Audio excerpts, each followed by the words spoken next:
First, though, it's been called Storm of the Century. Hurricane Milton is closing in on Florida, bringing with it what's been described as unsurvivable 165-mile-an-hour winds. Millions of people are being told to flee the state. 3 million people are still in the hurricane's direct path. We're joined by meteorologist Katie Garner, live from Jacksonville in Florida for us today. Hi, Katie. Thank you for joining us. Can you just sort of describe what the situation is on the ground there right now?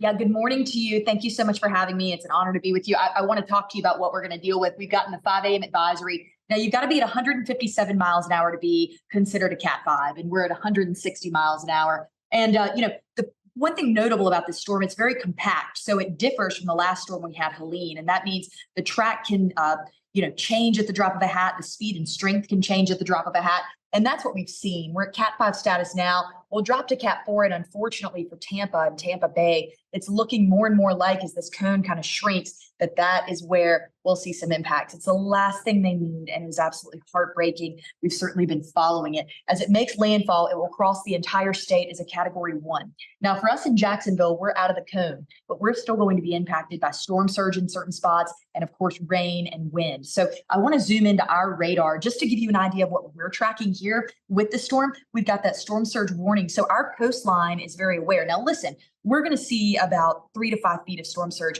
whereas areas in Tampa where this thing is particularly going to make landfall as that track comes in right in this vicinity could see upwards of 15 feet of storm surge. And I'll tell you, St. Petersburg and Bradenton are other towns near there. And I've got a good friend of mine that lives on a sailboat in St. Petersburg, to put it in perspective. She retreated from Tampa to Tallahassee up this way. But regardless, it's a dangerous situation, and people have done their best. But this is a storm that is unsurvivable if you stay in Tampa. And the mayor herself said that. So it's a very, very hard situation. It's an emotional storm to cover. Because, you think about the people aspect. A lot of these homes that are going to get destroyed, it's the home people brought their first child home in. It's the home that they saved for years to afford, and it's just gone. And it comes right behind the trails of Helene. So, we're tracking it and watching it closely. And Katie, lots of people are evacuating at the moment. Is that something that people should still do if they can? Yes, it is. That's a great question. Let me zoom back into our local radar. The reason I take you local here is just because I think it's really pertinent to show you, even in St. Johns County along our coastline, we've put in evacuations. People mandatorily have to evacuate. And then you look back in Tampa, people are evacuating. The roads are gridlocked. They really are.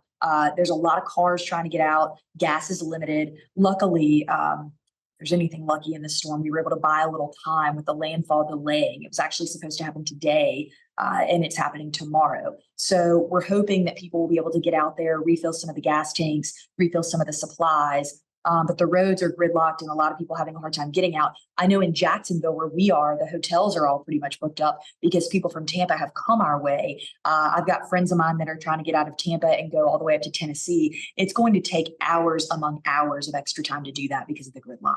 Katie, thank you for joining us. Definitely stay safe, because it does sound a truly terrifying prospect when it actually makes landfall. But we really appreciate you joining us this morning. Thanks, Katie. Thank you for having me. The aftermath is expected to hit parts of the UK, heavy rain and strong winds. GMB's meteorologist, Laura Tobin, has come in from next door. I mean, listening to Katie describe that then, it sounds like a disaster movie. It's crazy. And 2 weeks after they've just had Hurricane Helene. So there are so many things that are coming together to make this the worst possible storm and a terrible recipe. Yeah, we had Hurricane Helene. There is debris everywhere. They've been piling it up to try and make sure they can make homes again. So yesterday they had trucks and trucks and trucks taking all of the debris away, because with these strong winds of 200-mile-an-hour gusts, that will just pick those pieces of debris up, fly them through the air, and then they can just impale buildings and people. So they've had to try and get rid of all of those. She was saying people trying to evacuate. There's not enough gas in gas stations. Noel Phillips is our correspondent there. He was saying that loads of gas stations just don't have the petrol or diesel for those who need to leave at the moment. She was saying how emotional this is. John Morales, who's one of the meteorologists, he's like a veteran there. He was so emotional because this storm went from a tropical storm to a Category 5 hurricane, the biggest you can get in just under 2 days, the quickest any storm has accelerated in the history of forecasting. And he was not believing he was saying those words. It's all fueled by these warm oceans that are fueled by climate change. And we know that that is now heading its way to Tampa Bay, and it's all going to just cause this huge storm surge. I think we're looking at it there, Laura. Just describe what we're looking at. So this is the track. It's going to be making landfall around about 9 o'clock tomorrow morning, UK time, around about 4 o'clock in America time. So if people want to evacuate, they need to do it before the evening hours, because then it will be dark, it'll be wet and it'll be windy. But it's pretty much between Tampa Bay and Fort Myers that will be making landfall. But we just say flippantly, 12 to 15 foot wall of water coming in. Surge. This storm surge, a 3 foot of storm surge, 3 foot of water is enough to knock you off your feet and start to move a car. 5 to 6 foot will move cars. It will flood the whole ground floors of buildings. 12 to 15 feet. This isn't calm waters. This is moving waters, choppy waters with white top waves, with debris in, with cars in, with potentially poisonous gases in. And that's not just around the coast. The water's going to do 1 or 2 mile travelling inland as well.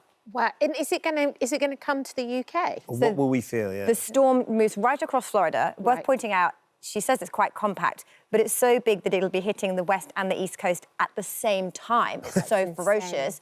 It stretches. You can see that incredible image from the International Space Station they took yesterday. Then it tracks across Florida into the middle of the Atlantic, and it will be in the mid-Atlantic by early next week. And then that's likely to be picked up by the jet stream and then tracked towards our Thank you shores. for visiting our This Morning YouTube channel. We upload tons of new content every single day. So hit the subscribe button, like all the videos, and don't miss out. We'll see you in the morning.